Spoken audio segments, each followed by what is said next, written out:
It's after 6 o'clock. I'd like to call our meeting to order if we could. First order of business, are there any additions or deletions to the agenda? I believe we have one addition where the staff is asking for a resolution of G pertaining to item under C3, the public hearing to receive comments on a proposed grant. Are there any other additions or deletions to the agenda? Hearing none, I'll entertain a motion to approve the agenda as amended. So moved. Support. The motion support, last chance. No comments. All those in favor say yes. Yes. Yes. Any opposed, no. Motion's carried. We have an agenda. Thank you. Roll has been taken. Is that true? Yes. Thank you, Sarah. Next up, let's recite the Pledge of Allegiance. If everyone would please join us. Rise. Pledge allegiance to the flag of the United States of America and to the republic for which it stands, one nation, under God, indivisible, with liberty and justice for all. All right, thank you very much.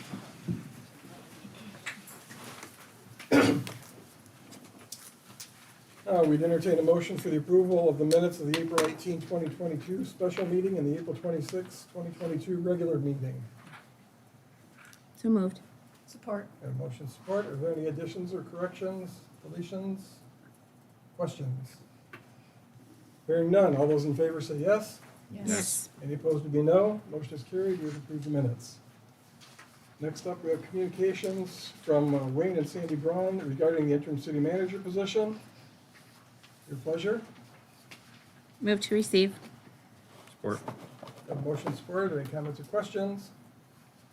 Hearing none. All those in favor say yes. Yes. Yes. Any opposed to be no.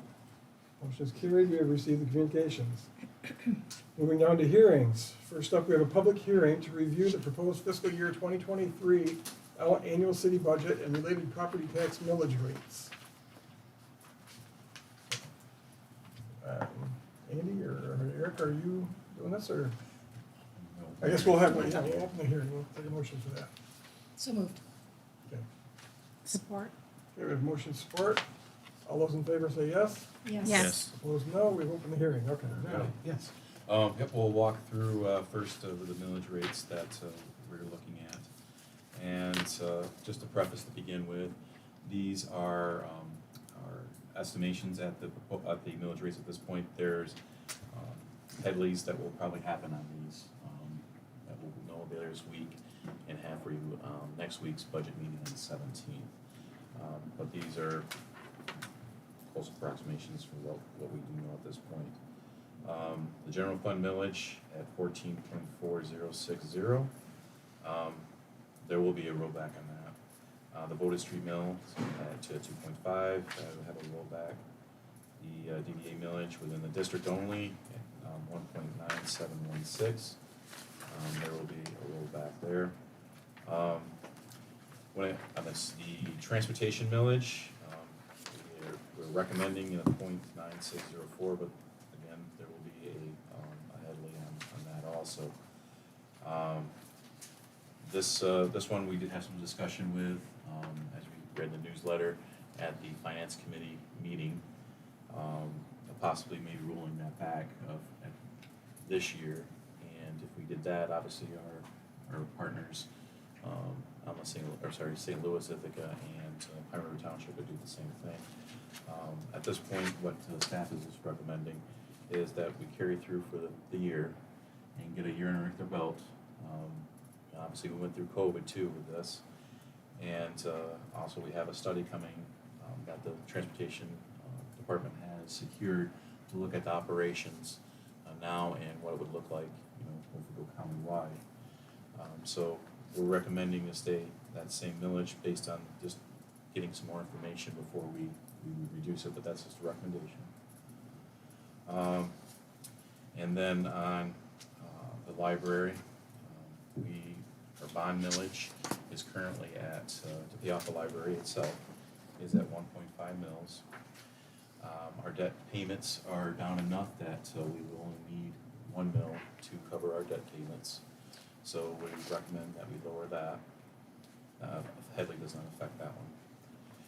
And on the flip side, as we've met with department head staff to work on trying to balance the fiscal year 2023 budget. We're to make a recommendation that currently the operational mills locally, we have at 0.5 mils. We recommend increasing that to 1 mil for the 2023 year. That being that we would obviously still need a contribution from the general fund to the library to make it whole. But with that, with all the other measures that staff has come up with since last Thursday, we can balance the budget for 2023. That would then give us some time to, after this budget's adopted and for the 2024 year, to sit down, walk through our structures of our departments, benefits, anything that we can look at to start to look at reorganizing ourselves as needed. So that's the recommendations we have on those millages there. Curtis, did you want to add anything to that? Open for questions, pretty much on the base. Yeah, I mean, basing our conversations tonight, tomorrow night, or next Tuesday, the 17th, we'll bring these items to you in greater detail so you know exactly what we have for the final adoption on the 24th. But this is what we're proposing, and with the rates there, but these will be a little lower based on Headley's, but we can bring you a balanced budget for this fiscal year. Or fiscal, I'm sorry, general fund budget. This is general, what we're talking about. Who has the first question?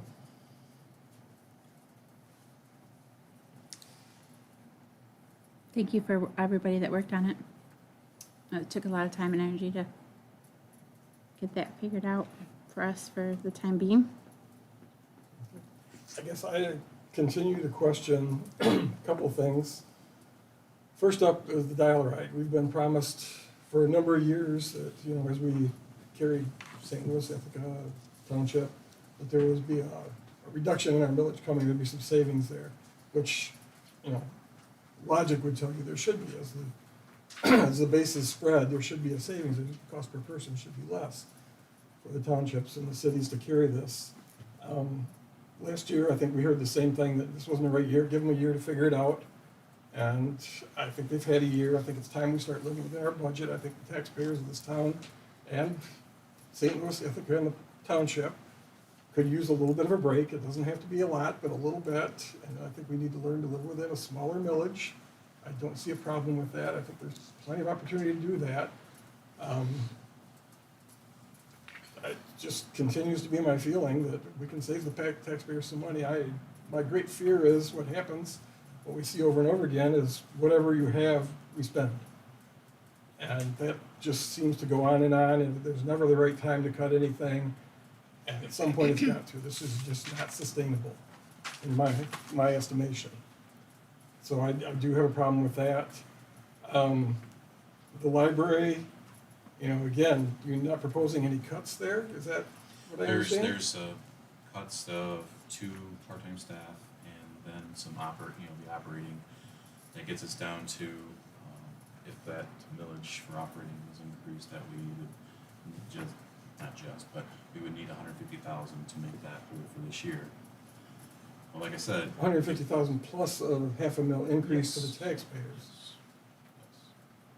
Again, I have a problem with that. I mean, I think everybody got that report that I sent out, and the number that stood out to me, that was furnished to me, this report, shows the city of Elma residents paying $47.11 per capita, per person in the city to fund the library, while the St. Louis or the Ithaca Library costs their taxpayers $18.59, and St. Louis is $16.14. We are substantially higher than our peer group.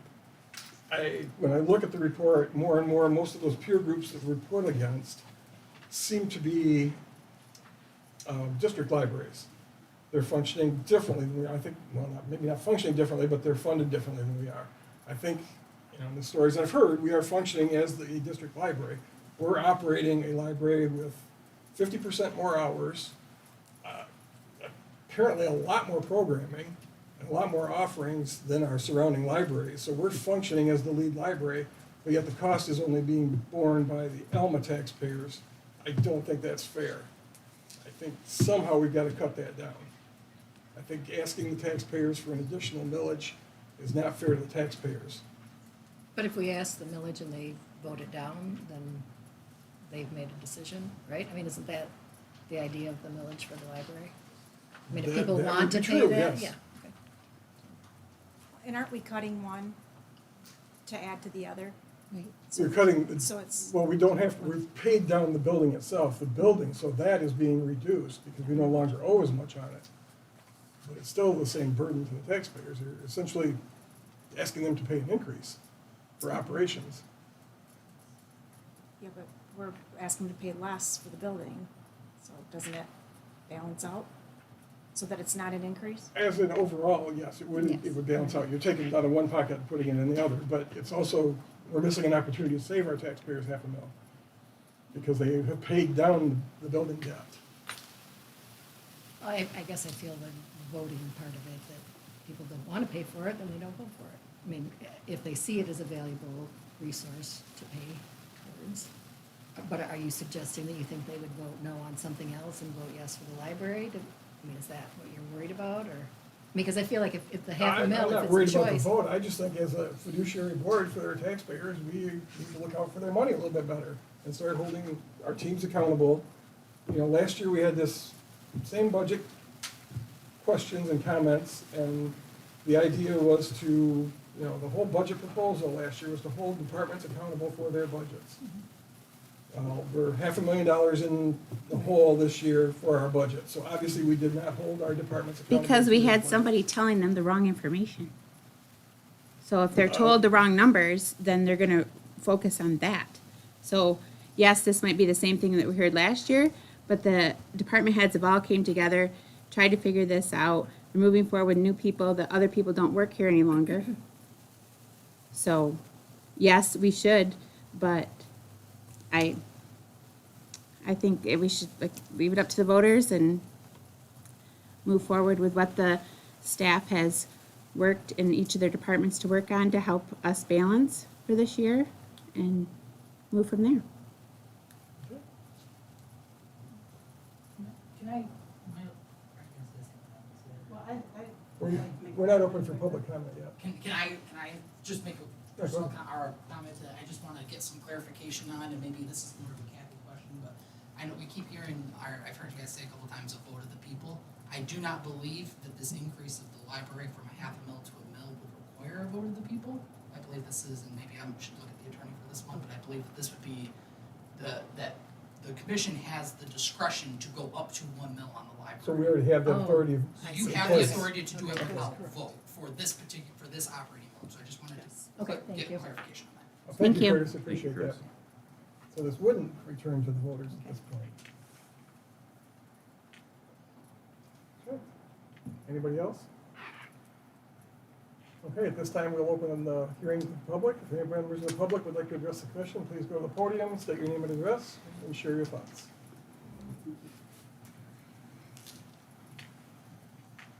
Apologize for before you do it a little different than what we do.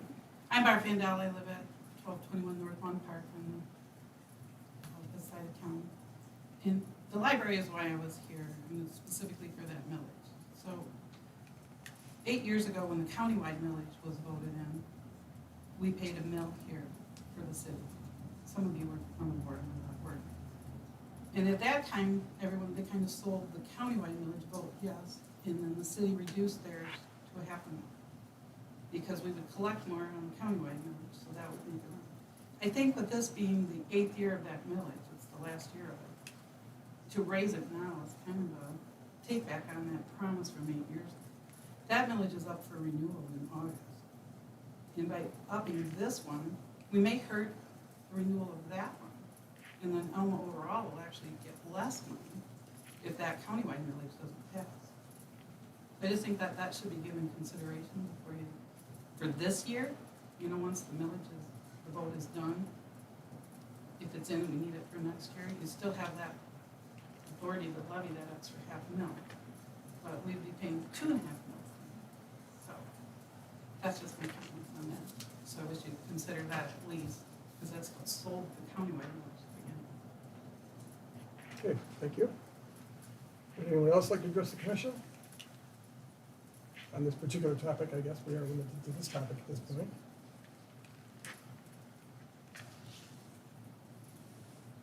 Okay.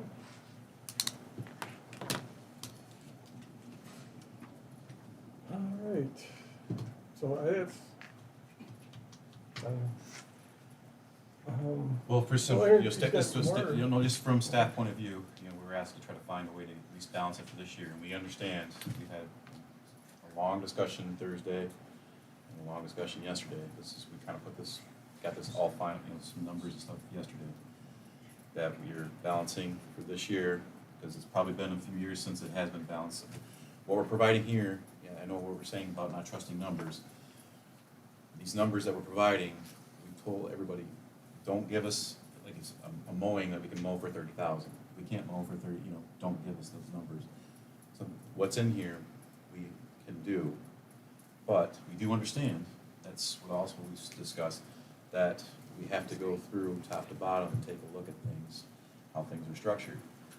What things look like today might not look how they look at going in 14, 15, 24, 25. So this was a way we thought we could cushion a little bit for this year, and that's why we brought this way. Obviously, yes, it's great that we're paying that down, and probably, hopefully next year we can lower the operating millage, the building millage again.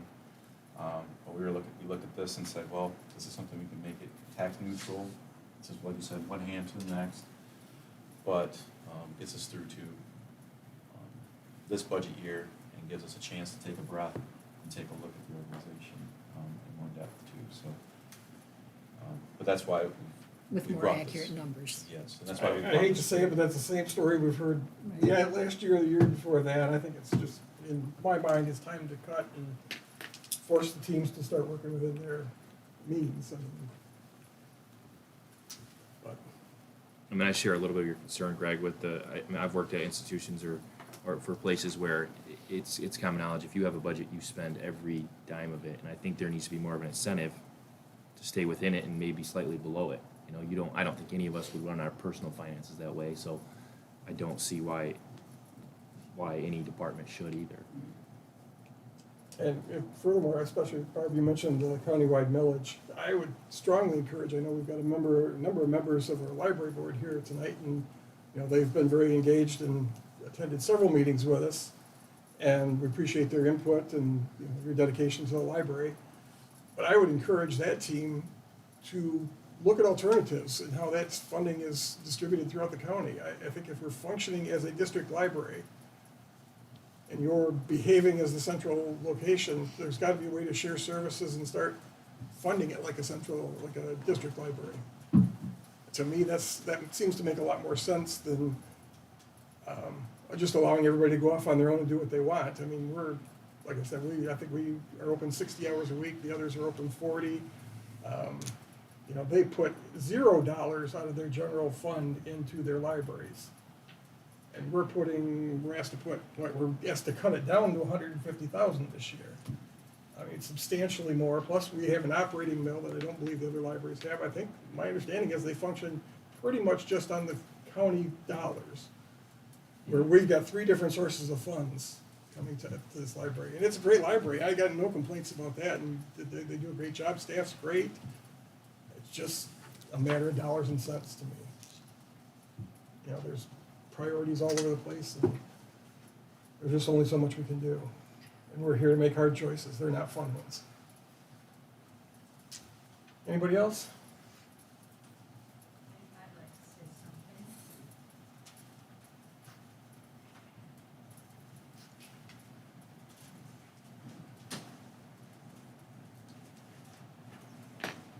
My name is Susan Hunter, I live in Alma. I was shocked when I saw the meeting on Zoom last week that the library was in such devastating financial circumstances. I was even more shocked that you guys didn't seem to know how we got there. Why is the library being the scapegoat for or somebody's failure to manage the finances. It's easy to say, well, we just gotta cut. How about, what were you doing the last 3 years? What was going on? You, Kevin, Greg, you said something like, we were lied to. Well, that doesn't seem like a very good rationale for making these sorts of, well, we must cut this, we can't live up to this. The library is part of what makes Alma a unique community. The Alma Aspires master plan or whatever that came together, that was a great set of ideas.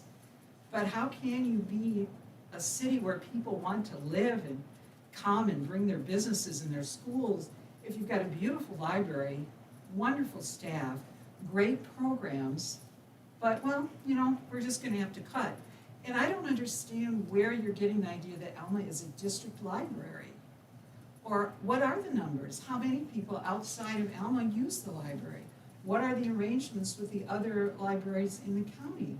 This seems very cavalier about an asset in the community that we need to be supporting.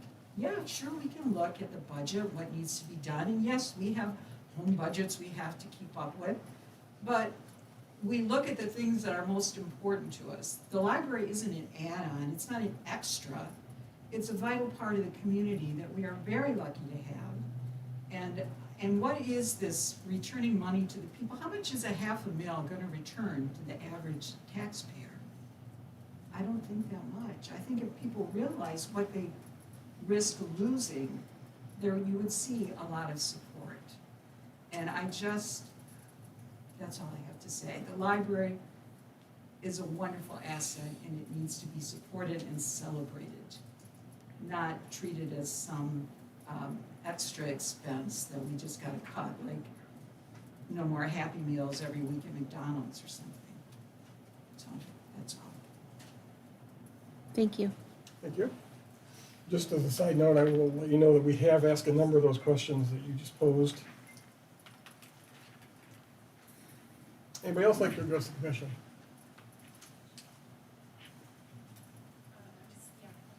I'll save my final comments. I'd like to share about the library bed and see if Okay, up to you. sorry. Okay. With that, we entertain a motion to close the public hearing. Move to close the hearing. Public hearing. Support. Motion support. Last chance for comments or questions. All those in favor say yes. Yes. Yes. Any opposed, Yes. no. Motion's carried, the hearing is closed. Next up, we'll consider a public hearing, or open a public hearing to consider a special assessment rule for unpaid charges for noxious weed cutting, sidewalk replacement, and utility billing charges for 2021. Your pleasure to open the meeting, or the hearing. Move to open the hearing. Support. The motion support, all those in favor? Yes. Yes. Any opposed, no. We have a hearing. Who's taking the lead on this? Curtis, you're taking the lead on this one? Yeah, again, Special assessment rule? I think you've been presented the special assessment role. These are for, as mentioned, any outstanding noxious weeds on our property that have not been paid, any sidewalk, part of the sidewalk replacement program that a taxpayer did not choose to pay upfront, they choose to do in installments, will roll over onto the tax roll. Any frozen meters that were not paid for, and any delinquent utility accounts that were over 6 months as of December 31st, 2021, that is not paid. These people do have the choice to pay these by May 31st before they are officially on the tax roll. And they have all been sent notices letting them know that they have an assessment that if it is not paid by May 31st, it will no longer be payable at City Hall after June 1st, and will roll over into the taxes. Okay, who has the first question? Did we increase, I seem to remember we increased the cost of this so that it would maybe be detrimental to people who just thought we could be their lawn service? Did we do that? We did a couple of years ago, it's Yes. been several years, isn't it $100? 125. 125? Yes.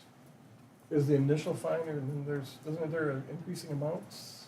There's a the mowing fee itself, and then a $125 fee Every for time. every time. And then I think we eliminated a waiting period in between mows as well, so if you didn't mow it the next time, it's not a new letter and another waiting period, it's just, Added we up go to- mow and okay. charge and they assess the fees again, right? Yes, that's correct. So it did become a bit more punitive, Mhm. and maybe didn't motivate quite as many people as we Right. thought, but Well, and do you have an idea of what it costs us in expenses to do this? I mean, I just wondered what it we compared. charge the, Right, mowing but the expense, exact, so it's this is exactly what we spend on it. We don't pay more. there's just record keeping would be, I think, the only other, And we do the get- cost of letters. Well, and- but we And mow once it, it goes right? on the tax roll. we Our do people get- mow it, right? No, it'd be, Oh. It's a contract. it's a contract, we're gonna have that contract with the low here. And they mow as many places as we need for the Yep, same we amount of send them money? out. Our code enforcement officer would send them That's- out with instructions of where they're at, what they need to do. They knock it down, mow it, send us the bill for the actual mowing. We send that with our fee of $125 to the owner of that property. Oh, okay, so we do the mowing, we have the cost of the mowing Yes, first and then tack yes, that on, yes, okay. yes, So it's the cost by the parcel. If your parcel costs $100 to mow, it's $100 plus our $125, Okay. yes. and so on. Thank you. Yeah, we didn't want it to be something that is cheaper for us to Correct, for them us to, do the yeah, opposite. exactly, yes. And they That's just what set their I'm price clear by the yard? Yes. Okay. Yep. Square yard, and then obviously ours is a flat fee for the 125. And that's, it's been probably, 4 years, 5 years Yeah. since we've raised that. about. Mhm. Well, maybe it's time to raise it again. Thanks, Curtis. Thanks. Any other questions? Any members of the public like to address the commission on this topic? Not seeing any, we'll entertain a motion to close the public hearing. So moved. Support. Motion support, last chance, comments, questions? All those in favor say yes. Yes. Yes. Any opposed, no. Motion is carried. Close the hearing. Thank you. Number 3, a public hearing to receive comments on a proposed application for a community development block grant for improvements to the wastewater treatment plant. Your pleasure on this hearing. Move to open the public hearing. Support. Have a motion support. Any comments or questions? No. All those in favor, say yes. Yes. Okay, we've opened the hearing. Assume, Dave, you're gonna take the lead on this? Thank you. Commissioners, remember, last year we applied for this amount. Last year was its first year where it was open to water and wastewater utilities. It came in very fast last year, and it did the same thing to us this year. We've had a number of meetings, but then it went on the road about a month ago, 2 weeks, 3 weeks ago. And I've asked John Tanner to be here to answer more specific questions relating to the grant and how it works. As it's advertised, it goes through the Community Development Block Grant Program, which is not an infrastructure type program, but they are allocating money for infrastructure. I want to let the board know that we are looking for this grant this year again, and we're now more intelligent. Last year, because it came up so fast, we thought we had a very good chance at getting this because it came up so fast. There weren't very many communities in a position to ask for the money. We found out that, I believe last year, 80 communities asked for $14 million, and we found out we weren't even in the stratosphere for what was even being asked for. What they look at are basically safety and consistent violations. Fortunately, we don't have violations. We're in the business of not having violations. That's not good for anybody if we have those. So that's detrimental to us, but we are looking at it for the angle of trying to get money to get off the chlorine standard that we talked about at the goal setting. Commissioners decided that this is the time and we want to do it now, as opposed to, actually yesterday would have been the best day to do it. We found out that this is an opportunity to try to offset some of that cost instead of out of operational funds that we've allocated. We could look at using this grant as a way to leverage those funds because of the significant cost of that. Knowing what we know now, we are looking to ask, because we are going for the safety standard of chlorine, all the reasons we've mentioned before. So that's what we're going to try to narrow our focus, as opposed to vertical infrastructure that we're asking for at the plant with different treatment methods, different types of chemicals to interject to help us with the treatment process. They're not looking at that. They're looking at safety and true issues. We are talking about safety when we talk about our chlorine treatment. So, and John's going to come here to help explain our angle and what we're trying to ask for, and the reason why we're asking for a 20% match this time around. So, 25% match, excuse me. that helps us to try to get more in the running for it, but please understand as we ask for this, it's a very competitive grant, but it is one that's out there. We're very limited on water and wastewater infrastructure grants at this time, so trying to do everything we can to get in the running for it with a realistic expectation, trying to get it. So I'll turn this over to John to explain more about it and answer some direct questions.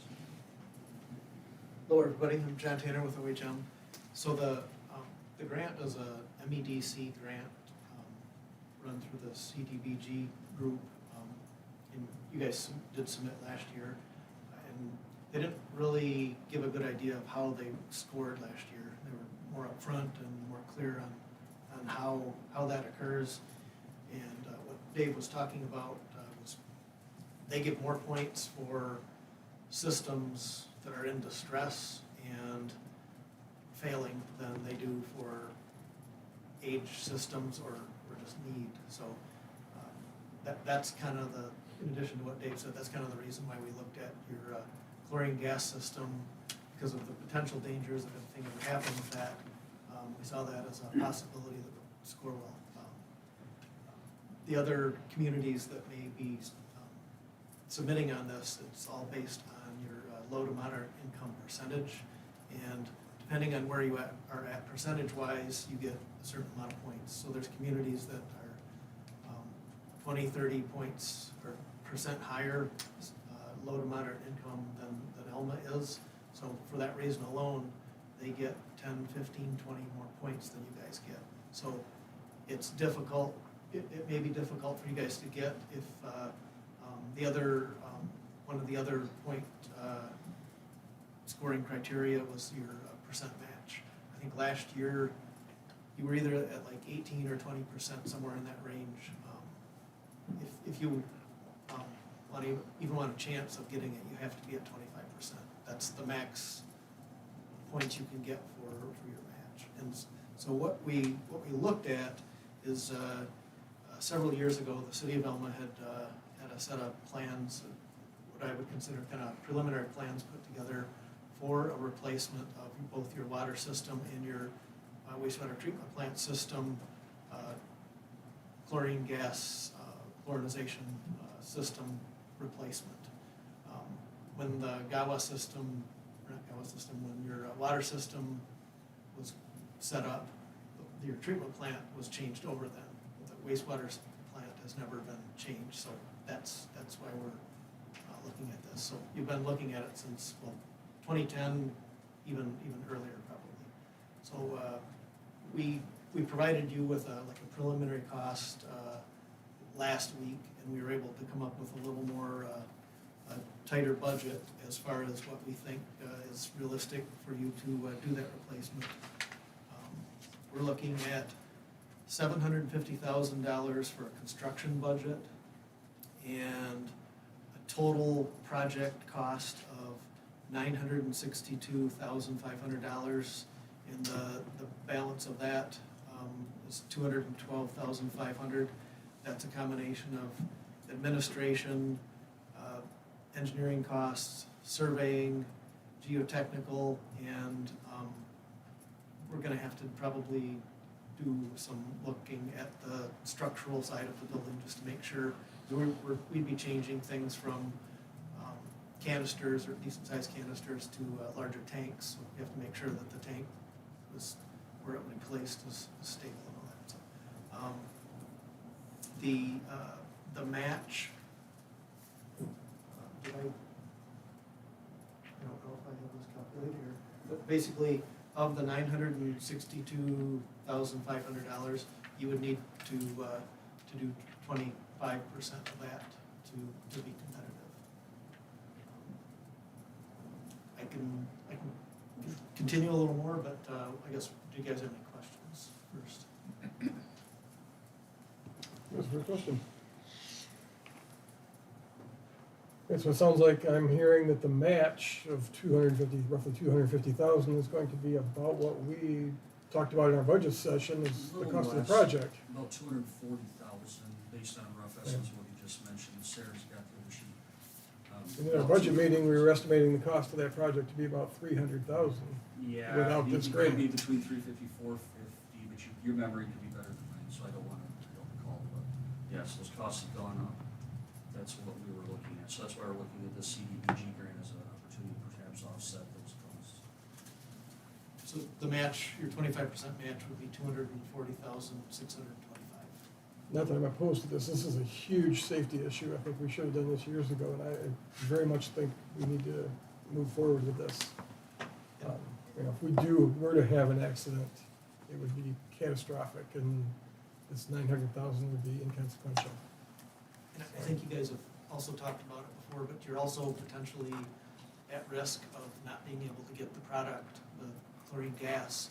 You've had a few instances recently where you were getting really low, and I believe you've had, your suppliers have told you, let you know that they may not be able to always get you the product that you need to do this as well. And that puts your whole treatment plan at risk with your disinfection, so. And a spill killing people puts us at risk too. And getting a product is bad, but you know, if somebody dies, I'm much more concerned with that. It's just too dangerous out there. Whether it's a benefit or not, that angle, what we talked about earlier this year, that angle of there being a danger and lack of product, we felt that would garner more points for the community with the spill. So. What's the time frame to get this, to get the construction completed? If you could get all the supplies, I understand that there's a supply issue. The grant requires the construction to be completed by the end of the year 2024. Okay. This would be something where design would probably, so they'll turn around their decision on which communities get the money in the next month and a half, maybe 2 months. And then they have a process that they go through, but it would be something along the lines of fall-winter construction, or fall-winter design preparation. Likely you would be under construction next year, 2023 project. I don't know when, as far as, like you said, potential material issues, et cetera, but that would be a ballpark number. Thank you. Any more questions? With that, we'll open the hearing up to the public. If any members of the public have comments or questions, please come to the podium, state your name and address the commission. Okay, not seeing any members of the public coming forward, so we'll entertain a motion to close the public hearing. Move to close the public hearing. Support? A motion support, and last chance for comments or questions. Hearing none, all those in favor of closing, say yes. Yes. Yes. Any opposed to be no? And the hearing is closed. Thank you. Moving down to a recommendation on bids. We are to consider a resolution to receive bids for mowing at Gemstone Fields and award the project to the recommended bidder, who is all-season experts, and approve the related purchase order. The following bids were received on May 4, 2022. There was only 2 bids, one from Premier Property Maintenance and one from All Season Experts. And total bids range from $37,582 to $4,994. Recommended bidder is the lowest bidder. Your pleasure. Move to approve the recommended bidder. Support. There, motion support. Any comments or questions? I have a quick question, Dave. Do we know what our cost per yard is? For mowing, no, I don't know that off the top of my head. Eric, where's All Seasons Experts out of? I've never heard of them. Are they Mike? Help me out with that one, Mike. around here, or? Leave it out of the Shepherd area. Oh, okay. Nice. Thank you. Thank you. Thank you. And just as a side note, this number keeps going down as we sell lots out there. Nice. We did sell another couple lots here in the last month, so those will keep going down. So this is the maximum bid. If we sell a lot, then somebody else takes over the mowing and, yeah, the cost goes down. Okay. Does your yard rate stay the same? Yes. Typically, as quantities decrease, the yard rate goes up. No, the yard We rate, lock it in, yep, okay. that is locked in, yep. Okay. Anybody else? Okay. So all those in favor? Yes. Any opposed, no? Motion's passed. We have a mower, I guess, for gemstones. Moving on to resolutions. First up is consideration of a resolution to adopt and levy the following fiscal year 2023 millage rates General fund millage of 14.406, a transportation millage of 0.9604, a voted street millage of 2.50, a voted library debt millage of 1.0, PA 164 library millage of 1.0, and a DDA millage within the district of 1.9716. And are these firm, you said they're subject to Headley, or they're, Yes. or are these, These are subject to Headley except for the library bond millage, debt millage. and are they subject to any further change by this body? Yes, they could be. I mean, like I said, next week we can have the actual Headley numbers for you. I just don't have them from between the county and those things. So if you were so inclined, we could. And I guess I apologize, I didn't get a motion for this, so let's. Oh, yeah, I'm sorry. Let's do that first. No, that was my fault. I started the conversation. So we're going to entertain a motion for this. So moved. Support. Okay, we have motion support, and then there was my questions, and I'm sorry, did you have to finish your thought? No, that's, if that was inclined that you wanted to wait until what the Headleys look like, that would be up to this board to do that. We can do that on the 17th at our special meeting next week. Can you explain for me and the general public the Headley portion of the Well, show? Kathy, would you, she is my expert on that. Okay. I could give you, the dumbed down version, but Probably she that's. will give you the proper Okay. technical version. Thanks. Hi, Kathy Roseland, City Assessor. So what the millage reduction fraction does is, so ignoring any additions and losses, any current millage must be reduced if it produces more tax dollars, adjusted for inflation than it did last year. So with the market,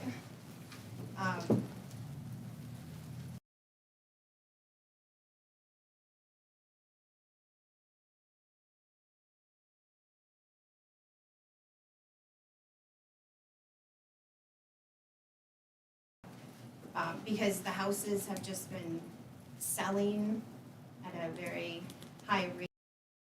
It has been uncapping. Our taxable value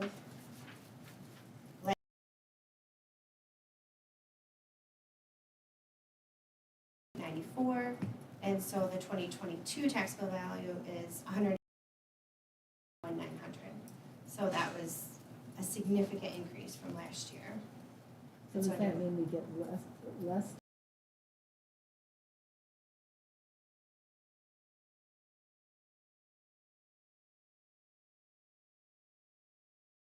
But then that decreases the millage rate? Right, we have to roll back the millage because we can't collect more than the previous year. But it doesn't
Thank you. Before she runs away, does anybody else have questions? No? Okay, thank you, Kathy, appreciate it. Any other comments or questions? Okay, we do have a motion on the table, so all those in favor would be yes. Yes. Oh, I'm Yes. sorry, I had a delay, I was thinking. Is this the street millage that you asked for, or did you increase it? I can't remember. So next year, oh, so it has This is nothing to still do. voted on this year. Okay, okay, That would got it. go Okay, thank you, sorry.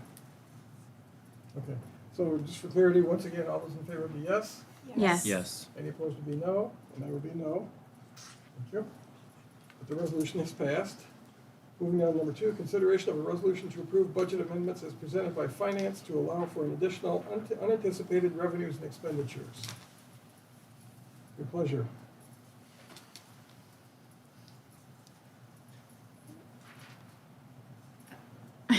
Move to adopt. Support. So Okay, we we can have talk about it. Motion and Yeah, okay. support. Curtis, are you taking the lead Roxanne, on I this, thought she was or- gonna say I don't something. know if I want to now. No, I was getting ready to say something, and Roxanne was like on the verge of saying something, so I didn't want to speak over her. Alright, so I'll just fly through them real quick and then open it up to questions. The A, B, and C were all things that have been discussed at previous commission meetings. We just need to officially go on the adopted budget. Just for the cameras, because people at home don't have the documents in front of them, could you just at least give a Yeah. brief overview of what Yep. those items are, please? Sure. So, item A would be moving $100,000 from the DDA budget to the general fund budget to cover $100,000 for the engineering cost for the parking lots that was discussed. Item B would be the recommended, approval to move $275,000 from the general fund, fund balance to the library to cover the cost for this year and previous years that were underfunded. Item C would be the contracted services to perform the 360-degree employee survey for the interim city manager. So those, like I said, those three were all things that were already discussed, and basically the items themselves were approved. This is now to approve the actual budget for those. So then moving on to D, F, G, and H are all budget amendments to increase the budgets for the expenditure budgets for the current year for the respective departments. So for D is all the general fund departments, so finance, city clerk, assessing, buildings and grounds, human resources, police, public safety / inspections, engineering, cemetery, parks and recreation for either salaries or fringe benefits that were under budgeted for in the current year. We kind of briefly touched on this, but when the budget was prepared last year, it was prepared based on estimates. Those estimated numbers were not the most reliable numbers in hindsight. A couple of reasons for that. I don't want to get into too much of the history detail about it.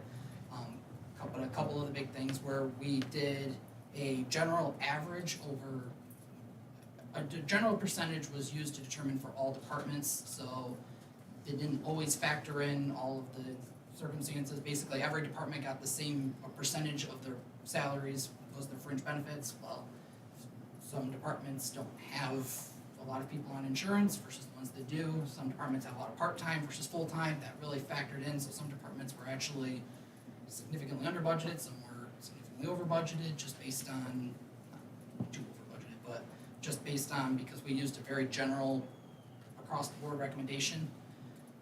Again, I don't wanna speak, I wasn't the one that prepared that, but part of the reason I do know from the conversations I had in the previous year was that we really didn't have reliable insurance numbers from our third-party insurance provider at that time. So we were basing estimates on basically not good historical numbers. Now that we've gotten that cleaned up, we've been able to go back through and really analyze year-to-date numbers, really be able to dig in and go, instead of having just a general number, we're being able to go person by person, department by department, and come up with there's still obviously gonna be fluctuations based on certain circumstances, but for the most part, we were able to pretty much narrow down a pretty solid range of what a fringe benefit per person would cost. So this is to really update those numbers for the current year for expenses that were under budgeted in salaries and fringe benefits. And like I said, that's the case for the general fund and a couple of the other enterprise funds on the back. So for the general fund, that will increase expenses for the current year by $495,000 to cover those salaries and fringes. Item E. Wait just a second there, if we could. I mean, that's $500,000. You $500,000. can't just gloss over $500,000. I was just gonna finish. Yeah, I'm sorry, but, No, it's fine. you know, I get it's not your budget. You didn't prepare this. You were not on staff at that time. But for God's sakes, it's $90,000 to finance, city clerk $10,000, assessing $20,000, buildings and grounds $36,000, human resources $12,000, police $225,000, public safety $30,000, parks and recreation $15,000, totaling up to $495,000. I got a question: is anybody watching this throughout the year? This is the end of the year. We're almost done with this year.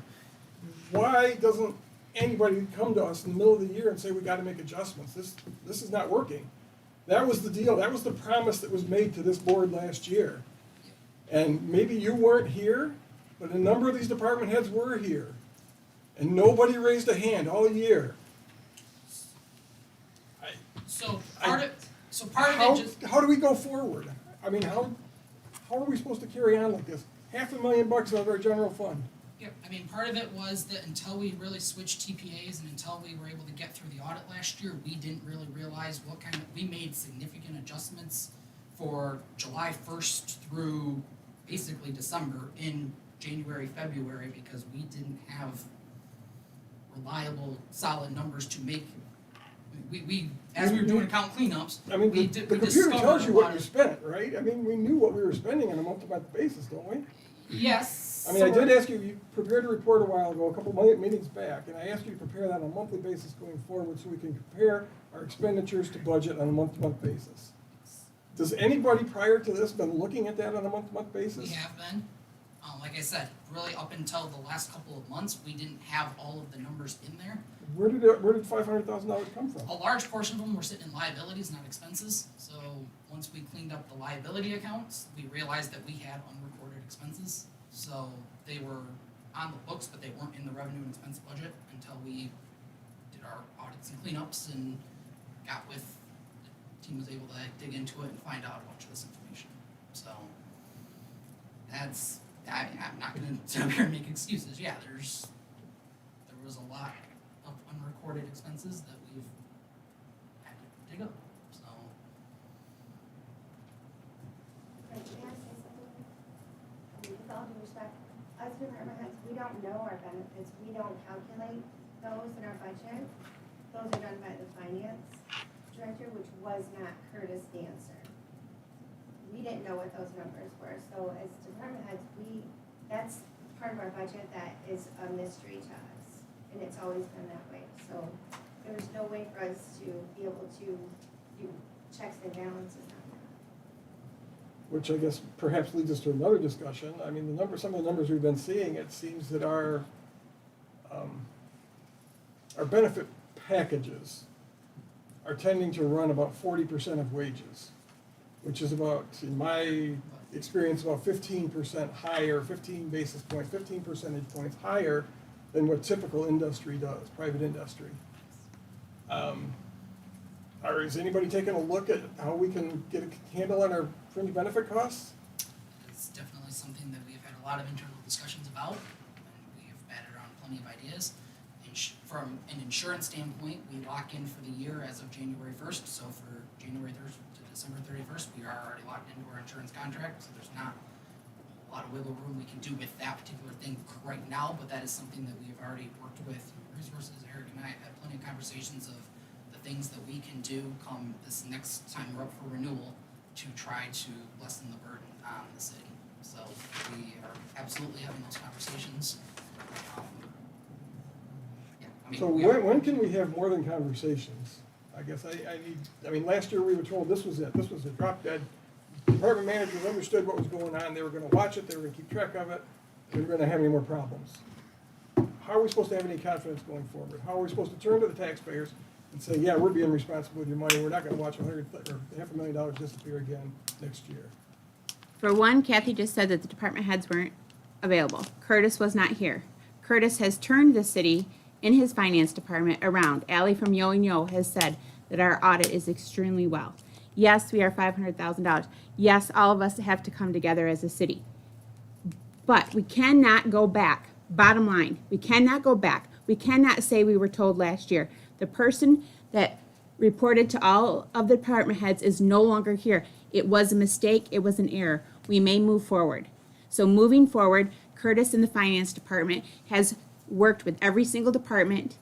We have gotten a much better audit from Yo and Yo. They have come to us with their plan. They're all working together as a team moving forward. So I commend all the department heads that have worked on this together.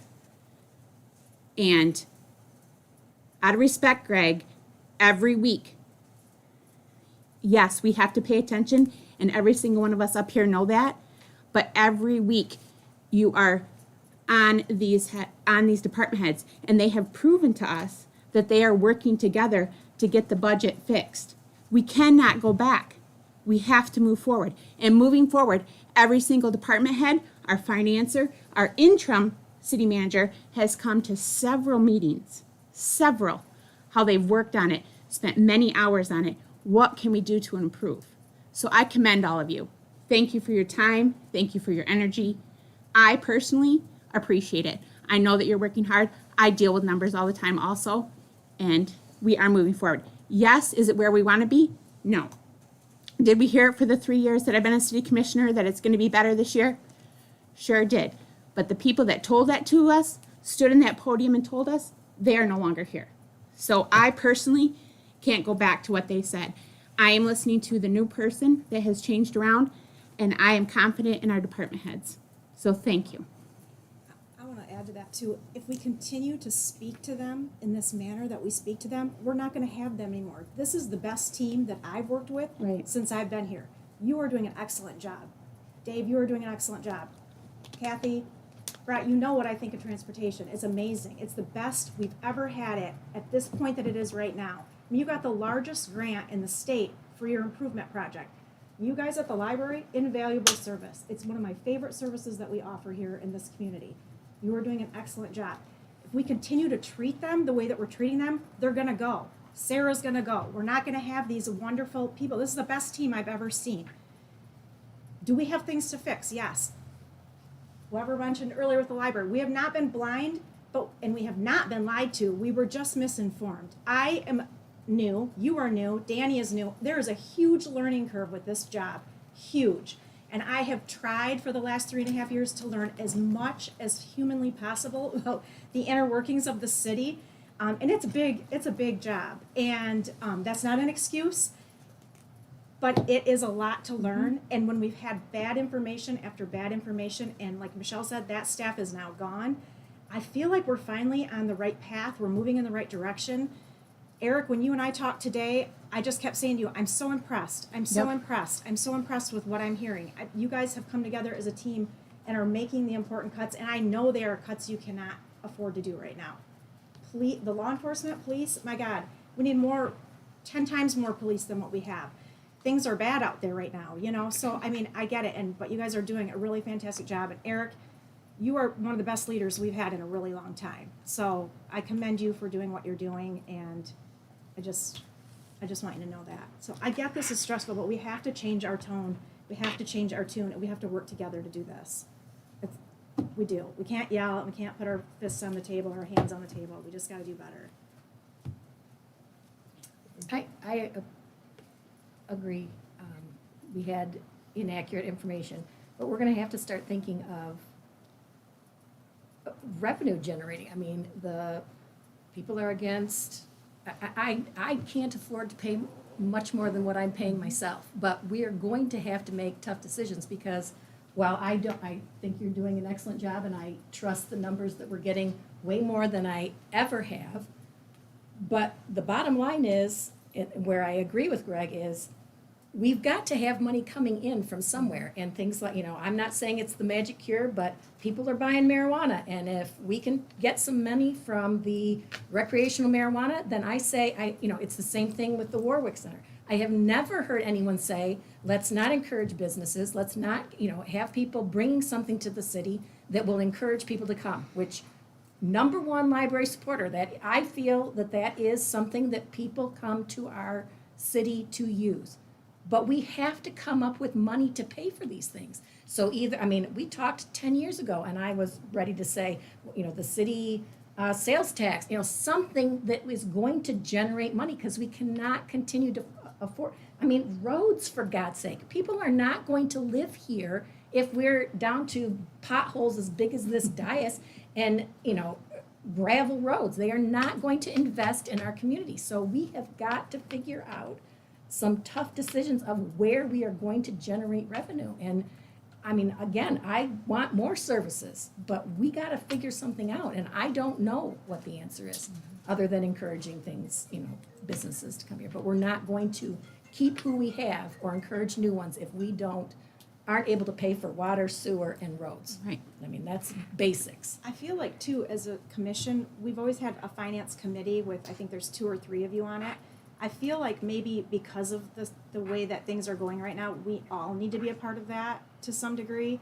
It's difficult for me to come to hear after the fact that 2 people have made a decision to possibly cut a transportation millage to help with a water millage, or I don't think anybody's been told No, they can't I'm come just to using- it. Right, yeah, I I'm think just- it's open to everybody. But I don't even know when it is. Yeah. I need. Well, I guess we can't, because then it'd be a public meeting. Yeah, So but take I that think back. there has to be some more communication maybe, or even after you meet, communicate, I don't know. Well, so- we're not there's making gotta be decisions. something. We didn't make any decisions. We taxed the staff with coming up with Yeah. something. We discussed it, but we don't make it. We can't Yeah. make decisions there. We can give Sure. direction or insight, but there are no, I understand what you're saying, Just absolutely. more information, more But- communication. But if we I don't do know. all meet, then we have to do it like this, so. I mean, that's what Would it we be do. helpful if I provided a finance report summary after Yeah. finance board meets Yeah, that'd be is that great. allowed to then share with the commissioners? You're allowed to give all kinds of reports to us. Yeah. So, And like Greg has said, a month, something monthly that, I can look at the checks or whatever that goes out, but where we are budgetarily on a month-to-month basis, I think would be, and maybe the department heads are getting that, I don't think they are, but if everybody was getting that each month, that, like Greg mentioned, we could maybe catch something before it gets completely out of whack. And I know you're only as good as the I barely understand unrecorded expenses, but I understand you're only as good as what you have. But if we've talked about this for a long time, working towards having a better idea every month at least, what's happening, so. Curtis, I know there's been a lot of surprises on your end. Are you feeling more kind of in control of you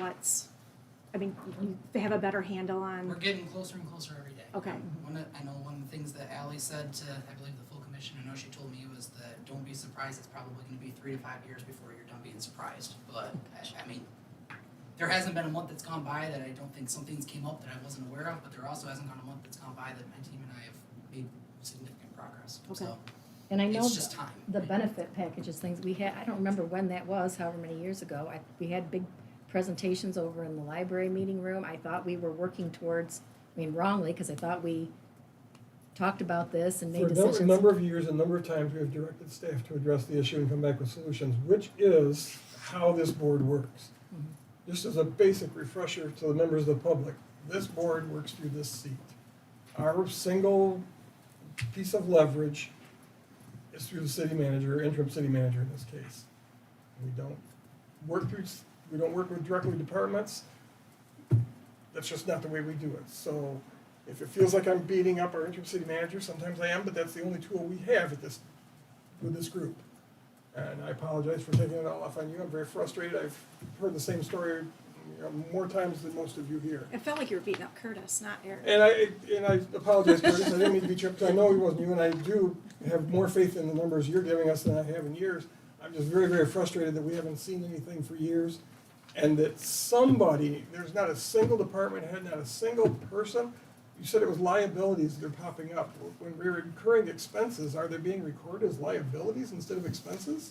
It was just the way. Not to get too deep into the accounting system, but for God's Without getting too sakes. far in the weeds, yeah, it was, again, and I don't wanna keep blaming a different thing, but really, the way we were getting the information from the TPA was the biggest hiccup in our setup. Now we have a new person that's working, that is fully invested in doing the benefits, that is fully dedicated to basically payroll and benefits and expenses, and we have a new TPA. And since then, we've made significant strides just in the last 3 months since we made those changes. Things were not good before that. I'm not gonna sit up here and lie to you. We were getting bills for things that didn't have detail, that we didn't know what department to put them in, because they didn't have detailed breakdown. Again, I don't wanna get into all that stuff, but there are reasons for it. There are reasons why we've made some of the decisions that we've made to try to correct it, and we are bringing the corrections to you now. I can't speak to the past. All I can speak to is going forward and say that I truly believe, and again, I know you've heard it 100 times, it's the first time for me, so get to go through that we are on the right path. We have a good team. We have reliable information coming in. I can't put it on the department heads again, like I said, they don't control their salaries and fringe benefits, and the information that was going in was coming in not from them. Like, it's a finance department problem, and the finance department's the one that's fixing it, so. Curtis, you didn't get past E with F, G, and H, so this just looks like you're taking from one area, putting it in another within that department. Is that what, with the sewer, like with sewer, it says to increase and then to decrease, so it's just it's a wash. Some of them are washes, Okay. yes, because they're being offset by other things. Just putting Some it- of them are not, yeah. moving it different. And even in the general fund, if you look at D and E, the reason I didn't put them necessarily together is because I didn't want it to look like we made one decision to do another. Right. But in reality, the net change to the general fund is very, well, actually, start getting into all the things, but Yeah. we were able to look, we were able to find other things that were either, we were able to push off to another fiscal year that we had to push off because we didn't have the materials, we couldn't do it even if we wanted to help, so that this is not a $500,000 hit to our general. It's not a net $500,000 hit to our general fund. We've been able to find other expenses that we can use to offset these costs for this year. Now, again, to Greg's point, this has resulted in us delaying doing capital, and there's only so long you can delay doing capital before it's gonna come back to bite you, and we know that, and that's why this budget this year was very much focused on where can we cut besides capital. And a lot of these capital things they're not cut, they're just moved, and like I said, most of them are gonna get moved anyway, because between materials and supplies and timing, we just couldn't do them this year anyway, so. The actual net impact on the general fund, that $500,000 deficit this year that we've talked about, that doesn't grow because of this. But there are things that we expected to get done that we are now not getting done. in order to Right, save and therein this. lies my concern with sustainability. Yes, and Because that's why this year. We've got operations, we've got this big deficit in operations, and the day-to-day operations, the day-to-day cost of opening the doors, serving the public, just doing routine, blocking and tackling, so to speak. And by paying for that out of this money and putting off the, essentially balancing our budgets by not doing big things, by not improving this or improving that, those things continue to deteriorate as they have for years. We've done this for year after year after year. And that is my big concern of sustainability. You can't keep doing that forever. Sooner or later, Right. things are falling apart. And it doesn't matter, you got all the staff in the world, you're gonna have nothing left to take care of. It's not sustainable. And that's why our focus for this year's budget, when we looked at that deficit that we looked at, and when we met as a finance committee and said that we need to figure out a way to get a balanced budget without taking out capital, we looked at where are the things that we can cut other than capital, because we understand too, our capital has been the one that has gotten pushed on the back burner whenever we need to cover operational costs, so that was a focus, the conscious focus that we have made going forward. So, and that is something that I 100% agree with you. We will, if we continue down the path we're going, we will get to a point where we will not have capital for people to be here to maintain. Now, you can't also change all that overnight. It takes time, it takes a plan, it takes a process, and unfortunately, we need to approve a budget in 2 weeks. We're doing as much as we can now. A lot of the decisions that we've talked about now, and a lot of the conversations that Eric and I have had, is what can we do that helps now, but also buys us time so that we can really, we're not gonna solve all of the world's problems in 2 weeks. We're solving what we can and setting us up so that we can actually have these conversations, figure out what we can do going forward, so. And they've not been fun conversations, but those are the conversations. I think Eric's getting sick of seeing me. We've spent so much time talking lately. These are what we're doing. Everything you're saying is what we are relaying for going forward, but. So what was asked of you is to figure out how we can make this budget year work. And you've all worked together and you've passed that. I figured out a way And then to- we're coming up with a plan. Proposal to balance the budget without taking out capital. Right. And then moving forward, we'll come up with a plan to get the capital.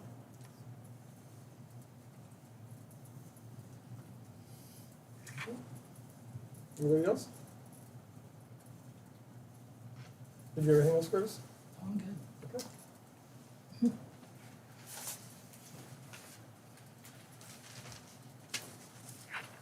I believe we have a motion on the table. No further comments or questions? All those in favor be yes. Yes. Yes. Yes. Any opposed to be no? I'll be no. And the motion is passed. We've made the budget resolutions. Next up is a, resolution for our grant, I believe, right? Yeah, I think you had some language for us, Dave, could you? Yeah, if you could say the Perhaps language, relay that? I'll say. I'm gonna stand up here and I'm gonna look to him, so I apologize, like I said, this is a very fast-moving grant process, so bear with me, this is not the preferred method, but what we are looking at is a resolution of support for the amount of Total project amount of $62,500 with a 25% match of $240,625. So a resolution of support for the amount of $962,500, and with match funds of up to 25%, with the amount of $240,625 for the support of the CBDG grant, block grant, correct? Correct, if that makes any sense, Sarah can repeat that if you need to. Please do. Resolution of support for the amount of $962,500 for a community development block grant with the City of Alma match fund up to 25%, which amounts to $240,625 in support of the the community development block grant. Correct? So moved. We have a motion? Yes. Was there a motion? Yeah, Yes. Oh. I moved. Sorry, I can't hear. No, that's okay. Support. Okay, we have motion support, comments or questions? Hearing none, all those in favor would be yes. Yes. Yes. Opposed would be no. Motion is carried, thank you. Thank you, apologize for the inconvenience and That's okay. confusions. I appreciate you looking for money. Thank you. Yeah, hope you get it. Reports of officers, boards, and committees. The commissioners may receive the following reports by one resolution, or any commissioner may remove any of the items within the section for individual discussion and vote. Tonight, we have reports from the Alma Transit Center, April 2022 report, the Alma Finance report of April 2022, the Alma Police Department report of April 2022, and the Interim City Manager's report. Your pleasure. Eric, do you want yours pulled, or are we good? I think we're good. We got David's presentation. Okay. I move to receive all 4 reports. Support. Motion support. Comments or questions? Hearing none, all those in favor be yes. Yes. Yes. Any opposed, no. Motion is carried, and we have received those reports. Unfinished business, presentation from Public Services regarding the Neighborhood Street Improvement Millage Renewal Proposition.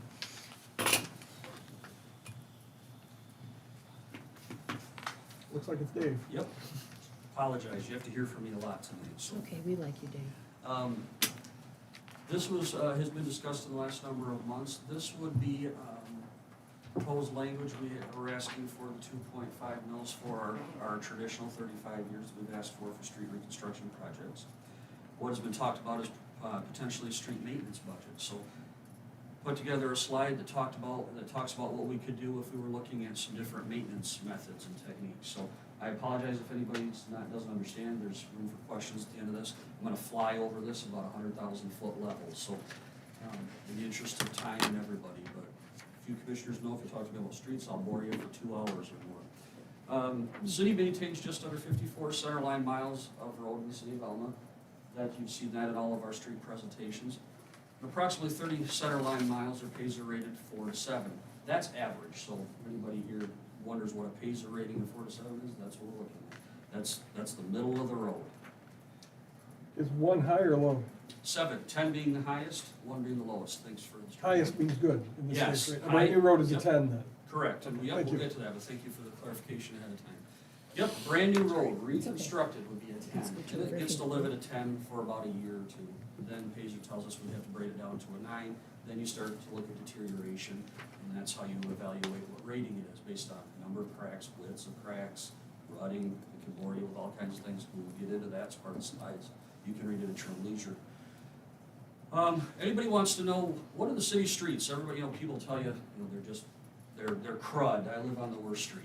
This is data according to what we do every year. We do drive through all the streets in town, and we rate them 1 through 10. 1 being absolute bananas, 10 being brand new. So this gives you an idea of how many center line miles, are rated at a 10 through 1. And you can see the majority of them kind of hang out in that middle row. It's been talked about what are our streets rated and what are they rated and what streets are they. This gives you that Pazer rating of 4 to 7. That's what I'm talking about for road maintenance village, in addition to what we're talking about for the traditional, what we've called reconstruction, and we've used as reconstruction for road maintenance. This is looking at truly maintenance, maintaining it when it needs it, not reconstructing, but looking at maintenance methods, and it's that sweet spot. You can see that there's a lot of streets that are rated between 4s and 7s. This could go a long way towards those. This is an interesting slide that we got out of the Pazer manual. This comes out of how we evaluate. This is some background information, but this is good for the public, for the commission, everybody to know. This is a Pazer rating 10 and a 1. This talks about its years of life. No matter what, you can reconstruct a road, but their life expectancy is 25 years with an asphalt surface. So doesn't matter what kind of maintenance techniques, construction, you're going to get 25 years in the state of Michigan. This one goes up to 20 years, it doesn't go up to 25. But you can see it spends a majority of its life, I wish we were all that way, in the excellent to fair condition. And then when you get to 15 is when it starts to deteriorate, what you would call below 7s and 6s, where they need maintenance methods.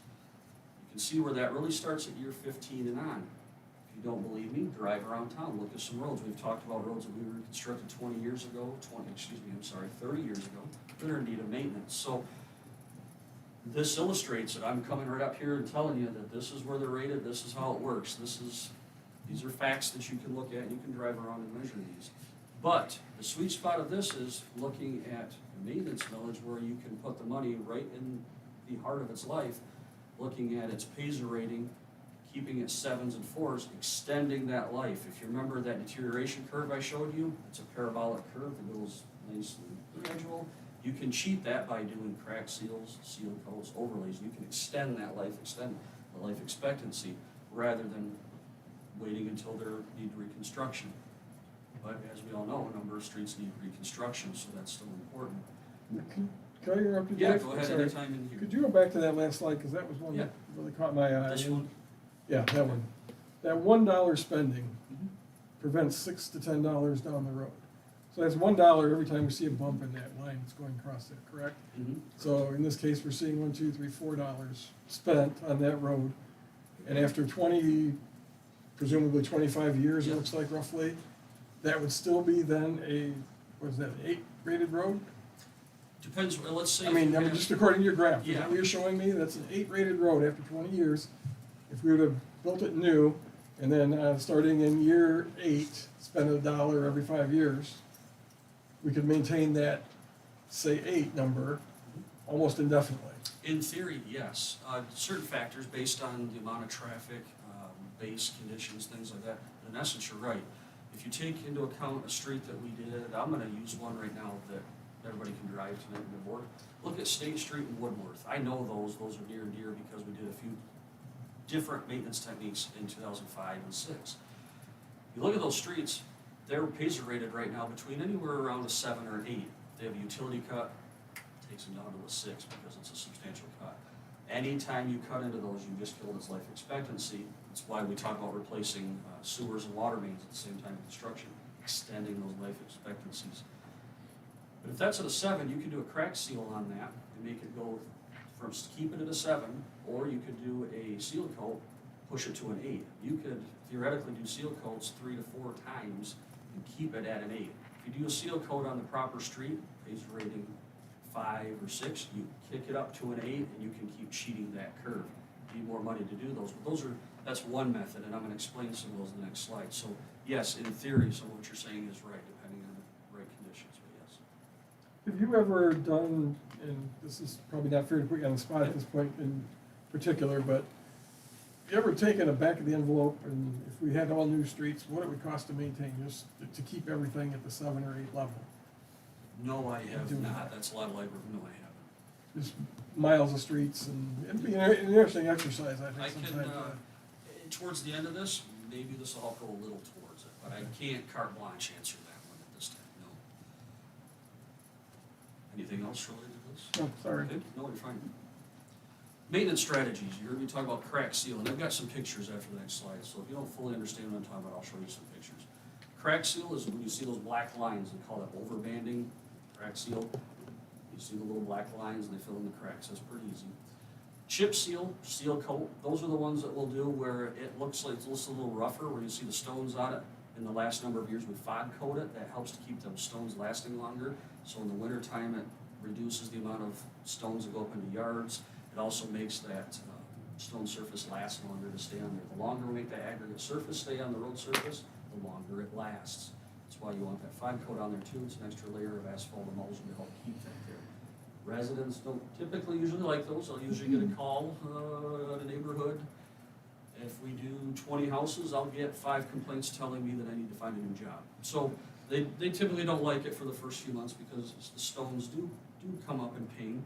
But with the fog coat, that drastically reduces it. It helps to help those stones last a little longer. But it is an acceptable treatment method, and you'll see the county roads, and compared to that, you'll see a number of roads that are done with that method.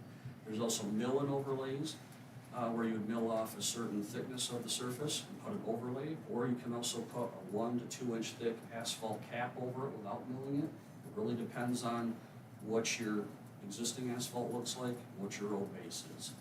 These are all the factors that you take into it. You don't just look at a street and go, 1 inch overlay on that, walk away. You have to know what its subsurface is. You have to do soil cores, you have to find out how thick the asphalt is, look at the type of traffic. I'm getting lower than 100,000 feet. So rehab, that's traditionally milling the surface and putting it in, you remove it, put in some gravel, then put some asphalt in there. Reconstruction is exactly what you think it is, total reconstruction.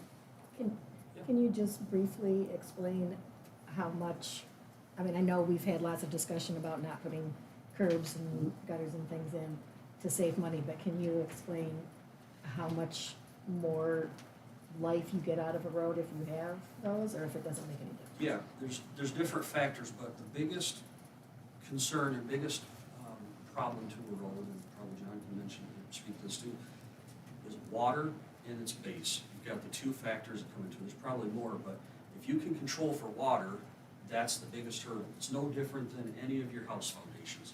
If you have water in your basement or water under your foundation, you're gonna know it. You'll have walls that crack, you'll have settlement, you're gonna have drywall. Road is no different. You have to control for water in one way, shape, or form. When you do curb, there's a number of different things, but when you put in the curb, that's controlling where the water is. You get it lower than the adjacent properties if at all possible. Those are different design parameters you take into account. That concrete buys us about 75 years in road life expectancy. Because you get some of these different methods that I'm talking about, it buys you a lot of different options.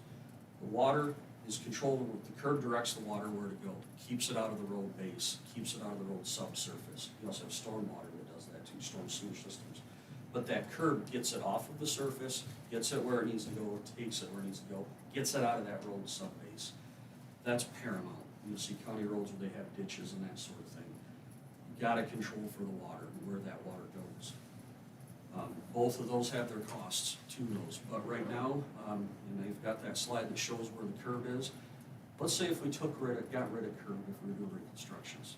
The average street, when I do the cost estimates, that'd save you anywhere between about $20,000 to $30,000. In the world of streets, that won't buy you much any more than the surface. That might get you 10 more feet of road if I equate it to asphalt. It doesn't buy you anything. If you get rid of it, it doesn't make it last longer. You really don't save anything. It's not like if we got rid of it, we can do another block of street. Well, that's not realistic. That's not a true statement. That's somebody making an assumption. But if you put in the curb, there's other issues that go along with it was life expectancy, but when you put in curb, you heard me mention that 75 years. Under the roads, and thankfully the commission has approved these methods, but we replaced the water and the storm. You heard my predecessor, Mr. Turner, give a presentation talking about the life expectancies of utilities. If we put in water main right now, it'll last about 100 years. Set it, forget it. Ductile iron water main, you can set for 100 years. Sanitary sewer, somewhere around 75 years. Catch the drift, roads are 25 years. So when you put these utilities in, you put them in the expectation that you put them in, you're not gonna touch them in my lifetime, theoretically, most people's lifetimes in this room. But what that buys you is you can do mill and fills, you can do overlays. That curb is your guiding factor. You can basically roll asphalt over it.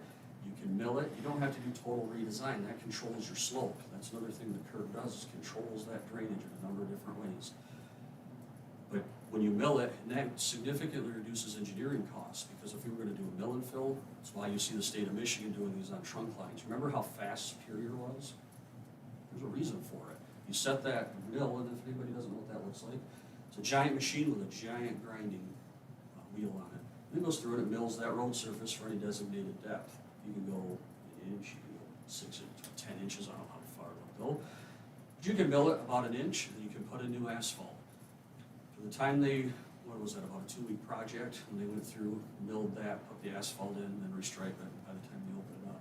Significantly faster than doing a reconstruction of it. That curb out there, I will bet you, I'd have to look at some drawings, but it probably was put in the early 80s, just because I know kind of years when MDOT projects were done. Wright Avenue was in the 70s. That curb, you can set it theoretically for about 75 years to 100 if it's put in properly and that type of thing. But that's what you buy. And you do spot curb replacements on some of those. So that's kind of one answer that you got. Thank you. I might have went too far, but I hope I didn't. Dave, Yeah. when you're talking about maintenance on streets, just from a layman's perspective, it appears that we do a lot of damage to our streets when there's snow plowing on them. Theoretically, I assume then, logically, the next step is we're damaging these streets and shortening the lives of them. I also have observed that most major metropolitan areas do not plow local streets. Cars drive over them, they pack the snow down, and they just remain packed with snow until Mother Nature takes it away. Have we ever done any analysis on what perhaps we could save as far as the cost of plowing, as well as reducing the damage to the roads that we own, if we stop plowing local streets? It depends on the weather patterns, because like if you look at the last number of years, plow events are consistent. We could look at an analysis of that, of let's say 4 plow events for the winter and not putting the plows on it. There is some damage, I would say, but here's a road, if you look at that one. This road is probably 30, I say this because I know my age, and so I'm thinking of these things. This was probably middle 90s, so that's 94, 5 when the street was done. So take into account rough numbers, that street's 25 years old, going on 30. There's not much evidence of plow damage. You can see where plows will rub the curb. There are times when if there's a driveway, they might bump it. But as far as, I'm not gonna tell you it doesn't happen, but in my experience, it's probably not enough, but it is something we can look at. And if I'm talking about plow damage, what I would look at on this picture is, do I see flushing? Do I see scrapes? Are we missing any of that stone surface, that aggregate? This street and a number of them tell me no. You'll see certain streets that are seal coated, especially the south part of town. There's a lot of those still left. The north part, not as much. There's some on the east. Where those were gravel roads, and they've been seal coated. There's probably 2 inches of asphalt there, and they're just seal coated. And you'll see black. Where the tire lines run? We know that is rutting in our world. Now, where it's rutted, plows can damage some of that because you have the rut, and if it's pushing down on that can take away from some of the stone surface that you see on that.